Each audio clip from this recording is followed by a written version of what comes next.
Firman Tuhan hari ini telah diambil dari kitab Matius pasal 8 ayat 28 sampai 34. Kitab Matius pasal 8 ayat 28 sampai 34 saya akan bacakan.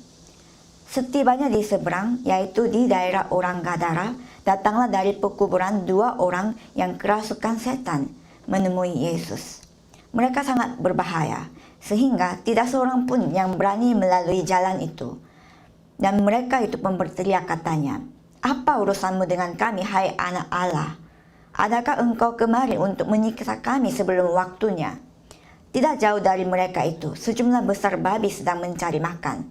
Maka setan-setan itu meminta kepadanya, katanya, "Jika engkau mengusir kami, suruhlah kami pindah ke dalam kawanan babi itu." Yesus berkata kepada mereka, "Pergilah." Lalu keluarlah mereka dan masuk ke dalam babi-babi itu. Maka terjunlah seluruh kawanan babi itu dari tepi jurang ke dalam danau dan mati di dalam air. Maka larilah penjaga-penjaga babi itu, dan setibanya di kota diceritakannya lah segala sesuatu, juga tentang orang-orang yang kerasukan setan itu. Maka keluarlah seluruh kota mendapatkan Yesus, dan setelah mereka berjumpa dengan dia, mereka pun mendesak supaya ia meninggalkan daerah mereka. Amin. Khotbah judul kita hari ini adalah dapat hidup jika bertemu. Telah diambil dari Matius pasal 8 ayat 28 sampai 34 seperti yang dibacakan barusan. Sudah dijalankan konferensi Remnant di Korea minggu kemarin, dan selama 3 hari Pendeta Haryu telah memberitakan firman kepada kita dengan tema jawaban atas CBDIP. Jadi CBDIP adalah perjanjian, visi, dan impian, image, dan praktik yang kita harus pegang dalam seumur hidup kita. Dan untuk membahas ini lebih dalam, kita akan adakan sesi yang terpisah untuk kita dapat mengerti dan menangkap ini lebih dalam. Tapi yang penting adalah lewat konferensi Remnant yang dijalankan kemarin, walaupun semuanya dijalankan dalam bentuk online karena pandemi corona ini, itu ternyata adalah jadwal Tuhan dan kehendak Tuhan. Karena dengan jadinya dalam bentuk online, seluruh Remnant dari seluruh nasional dan internasional, dimanapun mereka berada, dapat ikuti konferensi ini bersama dengan keluarga mereka. Jadi walaupun ini konferensi Remnant sedunia, ternyata ini juga adalah konferensi Remnant keluarga yang Tuhan Allah inginkan, supaya kita lebih fokus pada firman Tuhan, dan berdasarkan firman yang kita sudah terima itu, kita bisa sharing dan forum bersama dengan keluarga di tempat itu juga. Saya harap supaya pada saat nanti saya mendalami firman tentang CBDIP ini, kita bisa membahas lebih dalam. Kembali pada firman Tuhan hari ini. Di dalam melakukan kehidupan iman kita, yang paling menjadi hal penting adalah kita memiliki sudut pandang rohani dan selalu bersyukur kepada Tuhan Allah. Walaupun kita berada di keadaan seperti padang gurun karena pandemi corona ini, tetapi kita harus berdoa supaya kita tidak melepaskan alur rohani ini, dan kita harus tetap bersyukur karena kita tetap diberikan kesempatan oleh Tuhan untuk tetap bisa beribadah, di mana lewat ibadah ini kita bisa mendapatkan kasih karunia Tuhan. Khususnya di situasi, peristiwa, kasus, dan masalah apapun juga, jika kita bertemu dengan Yesus Kristus ini, kita harus bersyukur atas keselamatan yang kita terima ini pada hakikatnya, di mana dari awal, pada dasarnya kita sebagai jemaat yang sudah diselamatkan harus bersyukur karena ada pertemuan dengan Yesus Kristus ini. Tadinya karena kejadian yang terjadi di Kejadian pasal 3, dosa, kutukan, dan ikatan iblis ini yang mengikat kehidupan kita, sehingga tadinya kita pun hanyalah manusia yang akan menuju pada jalan kebinasaan. Tetapi Yesus Kristus ini yang telah mengubah kehidupan kita 180 derajat, di mana lewat pertemuan dengan Yesus Kristus ini kita bisa hidup sebagai umat Kristen seperti ini. Karena itu judul khotbah hari ini adalah dapat hidup jika bertemu. Memang sangat penting sekali siapa yang saudara temui di dalam kehidupan ini, karena pertemuan di dalam kehidupan itu dapat menentukan banyak hal. Seperti di dalam dunia ini dikatakan bahwa ada 3 pertemuan penting yang kita harus doakan, yang harus menjadi juga berkat bagi kita supaya itu memberkati kehidupan kita, yaitu kita harus bertemu dengan orang tua yang baik, Dan juga kita harus bertemu dengan seorang guru yang baik. Dan yang ketiga, kita harus bertemu dengan seorang pasangan hidup yang baik. Dalam 3 pertemuan ini, inilah pertemuan kehidupan, dan siapa yang kita temui dalam hal ini, itu yang menentukan kehidupan kita akan jadinya seperti apa. Memang selain 3 orang tersebut, kita harus bertemu dengan teman yang baik, karyawan yang baik, kawan yang baik, dan senior ataupun junior yang baik untuk kita memang menjalani kehidupan ini dengan baik. Karena dengan begitu kehidupan kita akan menjadi lebih berlimpah. Tetapi sangat menyedihkan karena pertemuan yang seperti ini, walaupun adalah pertemuan yang baik, hanyalah pertemuan sementara. Ada satu istilah yang menjelaskan kehidupan antara suami istri dengan lebih sangat nyata, yaitu awalnya pada saat suami istri menikah, mereka mengatakan, saya tidak bisa hidup tanpa kamu. Tetapi nantinya ini menjadi, saya tidak bisa hidup karena kamu, seperti itu.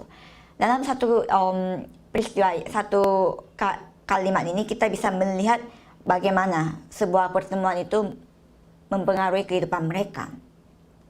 Pada saat mereka mau menikah, mereka memang tidak bisa hidup kalau tanpa dia. Tapi ada satu saat di mana itu berubah menjadi tidak bisa hidup lagi karena dia. Dan bukan hanya dengan hubungan suami istri, tapi ini adalah hal yang sering kali muncul setiap kali ada hubungan antar manusia, siapapun yang kita temui. Awalnya kita seperti bisa memberikan hati dan juga kantung empudu kita kepada orang yang kita sayangi, tetapi itu hanya sementara. Pada saatnya itu berlalu, itu akan berubah. Jadi tergantung perhitungan yang kita lakukan terhadap orang itu akan berubah sekali. Tetapi sebelum pertemuan-pertemuan antar manusia seperti ini, kita harus memiliki pertemuan yang kekal, yang ada hakikatnya. Artinya pertemuan yang mendasar, itu yang kita harus miliki terlebih dahulu. Dan pertemuan itu adalah pertemuan dengan Yesus Kristus. Kita harus memiliki pertemuan dengan Yesus Kristus terlebih dahulu. Karena pertemuan kita dengan Yesus Kristus adalah pertemuan yang menyelamatkan. Siapapun yang temui Tuhan Yesus Kristus, dia dapat dihidupkan, dia dapat selamat. Khususnya, dia yang tidak ada perubahan kemarin, hari ini, besok, dan selama-lamanya ini. Dia tidak memberikan luka kepada kita pada saat kita bertemu dengan dia. Kita harus ketahui ini. Dan apapun juga, 24 jam, dia senantiasa menyertai kita. Karena itu, dengan penyertaan Tuhan Yesus Kristus ini, kita tidak perlu khawatir, kita tidak perlu kecewa, kita tidak perlu takut dan sedih. Saya berharap supaya seluruh jemaat Yewon menikmati berkat pertemuan saudara antara dengan Tuhan Yesus Kristus terlebih dahulu. Ketahuilah bahwa ada pertemuan antara Yesus Kristus yang saudara sudah miliki. Dan nikmati pertemuan itu karena sudah diberikan. Supaya kita dapat menyelamatkan jiwa-jiwa yang lain yang ada di sekitar lingkungan kita, wilayah kita, daerah kita, sekolah kita. Karena mereka masih hidup di keadaan Kejadian pasal 3, di mana belum ada pertemuan dengan Yesus Kristus, sehingga mereka hidup karena tidak bisa mati. Banyak sekali orang yang sekarang pun sedang hidup karena tidak bisa mati. Dan jika kita lihat pada ayat firman Tuhan hari ini, kita bisa melihat 2 orang yang seperti ini, hidup karena tidak bisa mati. Karena di sana kita bisa melihat itu adalah daerah Gadara, dan Tuhan Yesus ke sana, dan firman hari ini mencantumkan cerita yang terjadi di sana. Dan siapa yang Tuhan Yesus temui pada saat Tuhan Yesus tiba di Gadara adalah 2 orang yang kerasukan. Dan mereka tetap berada di keadaan kerasukan, dan betapa berbahayanya mereka sehingga tidak ada orang yang berani melewati mereka di depannya. Dan mereka sendiri menghidupi kehidupan yang terisolasi, di mana tidak ada pertemuan antara keluarga dan teman-temannya. Mereka tinggal di sela-sela kuburan. Tetapi satu karya terjadi, satu perubahan terjadi dalam hidup mereka pada saat mereka bertemu dengan Tuhan Yesus Kristus. Saya memberkati seluruh jemaat Yewon supaya lewat firman hari ini ada komunikasi dipulihkan 24 jam antara Tuhan Yesus Kristus, supaya dengan kekuatan yang kita peroleh lewat komunikasi itu, kita bisa selalu menyelamatkan jiwa-jiwa yang sekitar kita. Sebagai subjudul yang pertama adalah pengertian dalam dunia rohani. jika kita melihat di ayat 28, kita bisa melihat bagaimana Tuhan Yesus menenangkan angin topan. Dia membuat mujizat yang tidak bisa orang lain lakukan, dan dia tiba di daerah yang bernama Gadara. Dan Gadara ini adalah satu desa asing, dan di sana mungkin saudara lebih kenal dengan daerah Gerasa. Tetapi di sini setelah Tuhan Yesus tiba, siapa yang Tuhan Yesus temui adalah orang-orang kerasukan ini, 2 orang yang kerasukan ini. Dan keadaan mereka begitu parah sehingga tidak seorang pun bisa berani melewati mereka dan mengajak ngobrol. Dan di Markus pasal 5, kita bisa melihat setelah mereka kerasukan, mereka tidak mengenakan baju, tidak memakai baju. Dan mereka tidak berada di dalam rumah, tapi mereka hidup di kuburan. Dan betapa kuatnya mereka, jika mereka sudah memperlihatkan kekuatan mereka, itu bisa memecahkan semua belenggu-belenggu yang membelenggu mereka dan berkeliaran dengan keadaan yang tidak sadar seperti itu. Mereka adalah orang-orang yang tidak bisa menghidupi kehidupan normal seperti orang-orang biasa. Dan orang-orang wilayah di sana juga, orang-orang di satu kampung yang sama pun sudah pasrah dan tidak mempedulikan lagi 2 orang ini. Karena 2 orang ini yang kerasukan ini sudah kehilangan kekuatan mereka untuk mengontrol dirinya sendiri. Karena itu mereka hanya menuruti apa yang roh jahat ini katakan kepadanya. Dan jika saudara melihat secara nyata orang kerasukan, mungkin saudara sering melihat di Indonesia, dan di sana pun ciri-cirinya adalah mereka begitu kuat, seperti seorang pria yang sangat sehat. Dan mungkin karena kita hari ini, firman Tuhan hari ini menceritakan roh jahat dan kerasukan, mungkin saudara bisa merasa, di mana ada kejadian seperti itu? Mengapa kita harus menceritakan tentang cerita roh jahat? Mungkin ada orang yang tidak setuju juga. Tetapi saudara harus tahu wujud rohani dari roh jahat ini. Ada wujud rohani dari roh jahat ini atau setan iblis ini. Dan saudara harus ketahui ini supaya tidak kena. Di perjanjian yang baru, lebih dari 100 kali roh jahat ini, setan iblis ini, tentang cerita kerasukan ini diceritakan. Saudara harus ketahui dunia rohani supaya tidak tertipu. Dan seperti minggu kemarin pun kita membahas tentang seorang dukun. Di gereja Yeon Korea di sini juga banyak sekali dukun yang kembali kepada Tuhan Allah. Dan juga saya percaya di Indonesia juga banyak para dukun dan juga orang yang melakukan black magic kembali pada Tuhan Allah. Dan jika saudara coba forum atau bercerita dengan orang-orang seperti itu yang kembali pada Tuhan Allah, pasti saudara akan ketahui lebih nyata lagi tentang dunia rohani. Dan jika saudara ingin tahu, mungkin sebaiknya saudara membentuk satu tim khusus penginjilan untuk penginjilan dukun ini, supaya saudara perlengkapi rohani dan coba menginjili mereka. Maka mereka akan memberitahukan hal yang sangat unik, seperti cerita minggu kemarin. Dukun tahu bahwa kita percaya kepada Yesus atau tidak. Dukun pun tahu, karena ini membicarakan dunia rohani. Dan jika kita melihat isi firman hari ini, kita juga bisa melihat hal yang sama terjadi di Markus pasal 5 ayat 9. Dan di sana Tuhan Yesus tanya kepada orang kerasukan ini, siapa namamu? Dan dikatakan namanya dia adalah Legion. Dan alasan mengapa dia menjawab Legion adalah karena dalam bahasa Yunani, Legion ini artinya adalah satu ketentaraan Roma yang terbentuk dari lebih dari 6.000 orang. Ini adalah satu nama ketentaraan ini, nama prajurit ini, Legion. Artinya mereka adalah Legion, berarti dalam satu orang itu lebih dari satu roh jahat yang mengikat mereka. Ada satu ketentaraan iblis yang mengikat mereka, sehingga keadaan mereka memang begitu serius dan parah. Seperti kita lihat di firman hari ini, roh jahat ini tidak dalam bentuk tunggal, tidak dalam jumlah tunggal, tetapi dalam jumlah plural, di mana lebih dari satu. Dan roh-roh jahat ini, ketuanya siapa? Adalah iblis, setan. Biasanya benar-benar jika kita melihat orang kerasukan, saudara harus ketahui lebih dari satu roh jahat yang merasuki dia sehingga dia hidup seperti itu. Dan ketahuilah bahwa setan dan roh jahat iblis ini semuanya awalnya malaikat. Tetapi apa yang terjadi adalah mereka melawan Tuhan Allah supaya mereka pun jadi sama seperti Tuhan Allah. Dan apa yang terjadi adalah mereka mendapatkan penghakiman, mendapatkan kutukan, dan terusir ke bumi ini. Di Wahyu pasal 12 ayat 7-12 menceritakan tentang hal ini dengan lebih jelas. Dan apa yang terjadi adalah di surga terjadi peperangan, timbul satu peperangan, yaitu malaikat Mikael dan bersama dengan malaikat-malaikatnya bertempur melawan naga dan malaikatnya. Dan di Wahyu pasal 12 ayat 9 dikatakan bahwa dan naga besar itu, si ular tua yang disebut iblis atau Satan yang menyesatkan seluruh dunia, dilemparkan ke bawah. Ia dilemparkan ke bumi bersama-sama dengan malaikat-malaikatnya. Di sini dikatakan Satan dan malaikat-malaikat adalah roh-roh jahat ini, setan-setan ini. Dan Satan dan setan ini pada saat Tuhan Yesus turun, mereka sebelum Tuhan Yesus datang kedua kalinya, mereka akan tetap aktivitas. Mereka tetap akan mengganggu para jemaat.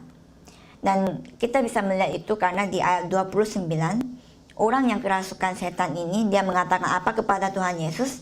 Dia mengatakan bahwa, apa urusanmu dengan kami, hai anak Allah? Adakah engkau kemari untuk menyiksa kami sebelum waktunya? Jadi, setan ini tahu jelas siapa Tuhan Yesus ini. Setan ini tahu bahwa Yesus ini adalah anak Allah. Karena mereka adalah makhluk rohani. Dan mereka juga tahu bahwa Yesus itu sendiri adalah Tuhan Allah itu sendiri. Dan mereka juga tahu takdir mereka akan jadi seperti apa. Kita bisa melihat itu lewat apa yang mereka katakan. Karena mereka mengatakan apa? Adakah engkau kemari untuk menyiksa kami sebelum waktunya? Dia mengatakan seperti itu. Artinya sebelum waktunya itu adalah saat Tuhan Yesus datang kedua kalinya ke bumi ini. Karena pada saat Tuhan Yesus datang kedua kalinya sebagai seorang penghakim, mereka akan terkurung di neraka untuk selama-lamanya. Karena itu para setan-setan ini mengatakan, ini belum saatnya Tuhan Yesus datang kedua kalinya, tetapi mengapa anak Allah datang dan mengganggu kita? Itu maksud mereka. Karena setan-setan ini tahu takdir mereka, nasib mereka. Mereka ingin sekali melakukan kejahatan yang lebih banyak lagi, lebih besar lagi. Khususnya karena mereka tidak bisa melawan Tuhan Allah secara langsung, karena mereka sudah coba dan mereka tahu tidak bisa. Apa yang mereka lakukan adalah menyerang manusia, yang karena manusia adalah satu-satunya ciptaan Tuhan yang serupa dengan Tuhan Allah. Di Yohanes pasal 10 ayat 10 kita bisa melihat Tuhan Yesus mengatakan bahwa pencuri itu datang untuk mencuri, membunuh, dan membinasakan. Itulah tujuan pencuri datang. Dan peran setan, roh jahat adalah ini. Mencuri dan juga membunuh dan juga membinasakan. Mereka, setan-setan ini membuat kita secara rohani, secara mental, secara fisik, kita menderita dan pada akhirnya dia membuat kita menuju ke jalan kebinasaan. Dan setan-setan yang kita bisa lihat di firman hari ini memang sudah terlihat dari luarnya juga. Kita sudah bisa melihat dia kerasukan. Karena itu kita bisa dengan mudah tahu bahwa dia kerasukan dan itu adalah roh jahat. Tetapi di masa ini sebenarnya saudara harus ketahui bahwa dengan sangat licik setan ini juga menyerang gereja dan menyerang jemaat. Dan strategi penyerangan yang mereka lakukan kepada jemaat itu apa? Itu adalah dengan menggunakan kebudayaan. Di Efesus pasal 2 ayat 2 di sana ada kemauan dunia dan hal-hal dunia, dan memang kita adalah orang yang menuruti kemauan dunia, kemauan jasmani kita. Dan kemauan jasmani di sini adalah kebudayaan yang kita bicarakan. Dan kebudayaan dunia ini sebenarnya asal usulnya pada dasarnya semuanya dari kebudayaan setan ini, kebudayaan roh jahat ini. Dan tanpa orang yang tidak percaya ketahui, orang-orang semua umat manusia terikat dengan Kejadian pasal 3, pasal 6, dan pasal 11. Mereka diperangkap, mereka ada di tengah kerangka itu dan juga diikat dalam hal ini. Sehingga mereka sudah berada di dalam kebudayaan, berhala, perdukunan, dan peramalan. Dan mereka tidak ada pilihan akan menuju kepada 6 keadaan orang tidak percaya. Terikat dengan nasib mereka dan tidak bisa keluar. Amanat yang kita miliki sebagai jemaat Kristen, sebagai murid Kristus adalah mengubah kebudayaan kegelapan ini menjadi kebudayaan Injil. Saya memberkati seluruh jemaat Yohan supaya saudara mengerti dengan jelas tentang dunia rohani itu seperti apa, sehingga saudara menjadi change maker, yaitu pengubah, yaitu mengubah kebudayaan kegelapan menjadi kebudayaan Injil. Sebagai subjudul yang kedua adalah semangat untuk menyelamatkan jiwa. Di ayat 29 sampai 32, kita bisa melihat bahwa roh jahat ini, setan ini tahu apa yang akan terjadi kepada mereka saat mereka bertemu dengan Tuhan Yesus ini. Memang bagi kita, jika bertemu dengan Tuhan Yesus, kita akan diselamatkan. Tetapi bagi mereka, jika bertemu dengan Tuhan Yesus, mereka akan menuju dikurung pada kebinasaan. Di 1 Yohanes pasal 3 ayat 8 memberitahukannya, yaitu kedatangan anak Tuhan Allah adalah untuk membinasakan pekerjaan iblis. Dan Yesus Kristus yang menjadi terang, pada saat dia mendatangi tempat itu, kegelapan itu akan menghilang. Dan setan-setan ini juga harus terusir. Dan setan-setan ini tahu apa yang akan terjadi kepada mereka, yaitu takdir mereka. Sehingga mereka malah meminta kepada Tuhan Yesus supaya mereka diusir, disuruh pergi ke dalam kawanan babi yang ada di sana. Dan Tuhan Yesus dengan satu kata mengatakan, pergilah. Dan setan-setan itu keluar dari dua orang itu dan masuk kepada kawanan babi, dan kawanan babi itu langsung terjun ke danau dan mereka mati di dalam air. Markus pasal 5 ayat 13, kita bisa melihat kawanan babi ini sekitar 2.000 babi. Kita bisa lihat jumlahnya. Misalnya andai kata satu ekor babi itu 300.000 won, artinya 3 juta rupiah. Dan jika saudara hitung-hitung secara garis besar, itu 2.000 babi bisa sampai 600 juta. Sebenarnya ini adalah kerugian yang sangat besar bagi orang-orang yang di sana sebagai pemilik babi. Tapi apa nasihat atau apa pesan Tuhan Yesus yang mau beritahukan kepada kita lewat peristiwa ini? Tuhan Yesus mau memperlihatkan kita, memberitahukan kepada kita bahwa perhatiannya dia hanya ada pada seorang jiwa. Hanya ada pada jiwa-jiwa saja. Untuk menyembuhkan dua orang kerasukan ini, Tuhan Yesus menyeberangi Danau Galilea yang ada angin topan yang begitu besar. Dan itu menunjukkan semangat Tuhan Yesus betapa dia mengasihi seorang jiwa. Tetapi setelah dua orang ini disembuhkan, dua orang kerasukan ini disembuhkan, dan roh jahat atau setan yang ada diam di dalamnya itu sudah menghilang dan sudah pergi, respon orang-orang di kampung itu sangat dingin. Di ayat 33 sampai 34 kita bisa melihatnya. Di ayat 33 dan 34 kita bisa melihat orang-orang di sana malah meminta kepada Tuhan Yesus supaya meninggalkan kampung mereka, supaya meninggalkan tempat mereka. Itu karena mujizat Tuhan Yesus yang buat itu membuat kerugian besar dalam hidup mereka. Dan karena pemikiran mereka hanya sekedar kerugian, karena itu mereka mengharapkan untuk Tuhan Yesus meninggalkannya. Jadi prioritas orang-orang di kampung itu adalah ada pada uang daripada dua orang jiwa ini. Prioritas mereka adalah lebih penting uang daripada penyembuhan dua orang ini. Jadi kita bisa melihat ciri-ciri orang yang tidak memiliki pandangan rohani dan juga nilai rohani. Jadi daripada hal rohani, mereka hanya lebih memfokuskan materi saja. Mereka hanya memprioritaskan materi saja, yaitu uang. Jadi karena uang, kesempatan mereka untuk memperoleh keselamatan mereka buang begitu saja. Dan seorang teolog mengatakan, memberikan penjelasan tentang ini hal dengan dalam, mengatakan bahwa mengapa Tuhan Yesus membiarkan 2.000 ekor babi ini mati begitu saja, tenggelam di air. Itu karena itulah cara Tuhan Yesus mengadili kampung itu, desa itu yang tidak memiliki hati terhadap jiwa. Artinya mereka begitu sibuk memelihara kawanan babi yang begitu banyak, tapi tidak peduli sama sekali dengan jiwa-jiwa yang menderita karena setan iblis ini. Tidak seorang pun mempedulikannya. Karena itu pastinya Tuhan Yesus akan mengadili tempat seperti itu, wilayah seperti itu. Jadi ini ada penafsiran rohani yang unik seperti ini. Saudara pun jika perhatian saudara hanya ada pada uang, kita harus bertobat. Karena kita adalah seorang makhluk yang begitu diberkati, yang sudah memiliki Injil sejati ini, yang sudah diberikan keselamatan ini, yang sudah dikeluarkan nasib manusia, yang tadinya hanya berada di Kejadian pasal 3. Kita sudah dimerdekakan, sudah diselamatkan. Karena itu saudara harus bersyukur. Untuk itu saudara harus memiliki perhatian juga kepada jiwa-jiwa yang lain atas rasa syukur itu. Di Markus pasal 5, 18-20, kita bisa melihat 2 orang yang disembuhkan ini, yang tadinya kerasukan, setelah disembuhkan, mereka meminta supaya mereka tinggal bersama dengan Tuhan Yesus. Artinya mereka mau ikut Tuhan Yesus. Tetapi Tuhan Yesus menolak dan mengatakan bahwa, pulanglah ke rumahmu kepada orang-orang sekampungmu, dan beritahukanlah kepada mereka segala sesuatu yang telah diperbuat oleh Tuhan atasmu, dan bagaimana ia telah mengasihani engkau. Orang itu pun pergilah dan mulai memberitakan di daerah Dekapolis segala apa yang telah diperbuat Yesus atas dirinya, dan mereka semuanya menjadi heran.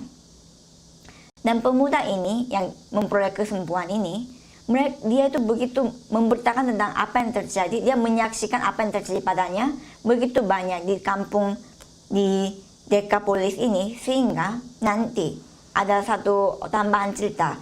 Kita bisa lihat nantinya Tuhan Yesus harus adakan satu konferensi KKR seperti itu selama 3 hari karena seorang pemuda ini. Jadi saudara ketahuilah bahwa penyelamatan jiwa itu tidak serumit yang saudara pikirkan. Apa yang saudara lakukan adalah ceritakan, saksikan apa yang terjadi dalam hidup saudara kepada yang lain oleh Yesus Kristus ini. Yaitu saudara hanya perlu jadi saksi dalam sekolah saudara, wilayah saudara, dan kehidupan saudara. Apa yang saudara terima sebagai kasih karunia, dan apa yang saudara terima sehingga saudara peroleh penyembuhan dan dipulihkan.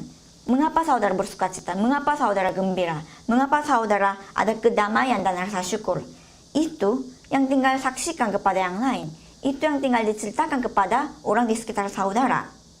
Saya memberkati saudara seluruh jemaat Yon supaya saudara semuanya memiliki semangat untuk menyelamatkan jiwa, sehingga saudara selalu berada di tempat penyelamatan jiwa, sehingga saudara semuanya dipakai oleh Tuhan sebagai murid Kristus yang sangat dapat memuliakan Tuhan Allah. Sebagai kesimpulannya adalah, ada satu buku yang berjudul 61 gelas air yang ada di dalam hati saya. Itulah judul bukunya. Dan ini adalah cerita seorang perawat yang baru masuk ke sekolah perawat, baru 2 bulan, dan seorang dosen, dia memberikan tes yang ada pertanyaan-pertanyaan yang sangat gampang di dalamnya.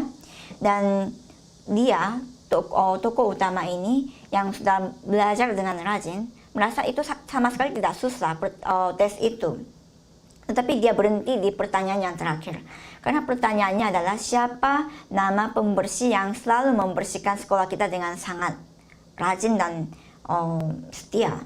Itulah pertanyaannya. Dan orang ini memang seringkali bertemu dan sapa pembersih di sekolahnya, tetapi ternyata tidak pernah tahu namanya dan tidak ingat, sehingga dia tidak menulis jawabannya. Dan setelah tes selesai, ada seorang murid yang tanya kepada dosennya lagi, apakah pertanyaan yang terakhir itu juga akan dinilai? Dan dosen mengatakan, tentu saja, karena itulah sikap saudara para perawat untuk masa ke depan. Artinya, jika kita menemui banyak orang, berhadapan dengan banyak orang, tanpa kita sadari kita menjadi tidak peka rasa, tidak peka, tidak ada perasaan apapun, sehingga kita bisa bertemu dengan dia secara formal saja, secara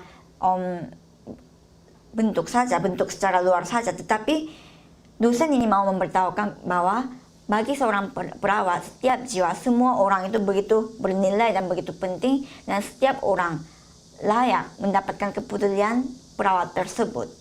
Itulah yang disampaikan oleh cerita ini. Itulah nasihat yang kita bisa terima lewat cerita ini. Jadi saudara, di keadaan apapun juga, hargailah para jiwa-jiwa yang di sekitar saudara, dan kasihilah mereka dengan kasih yang sangat dalam. Seperti Tuhan Yesus mengasihi kita begitu dalam dan begitu setia. Dan ingatlah betapa pentingnya seorang jiwa yang ada di sekitar saudara.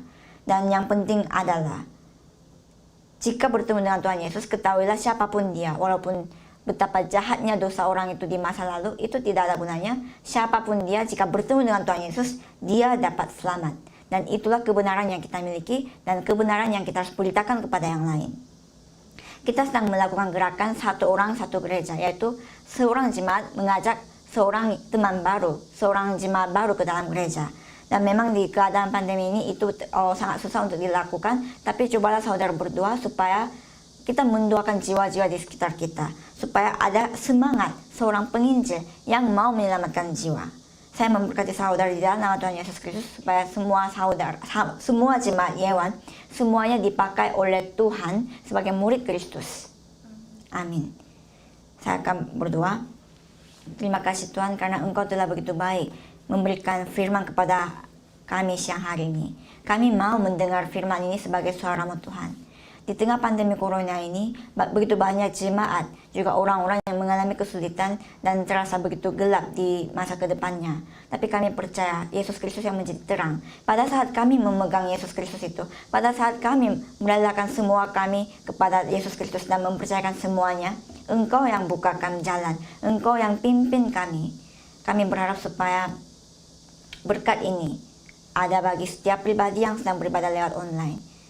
Kami ucapkan terima kasih, dan di dalam nama Tuhan Yesus Kristus kami berdoa. Amin.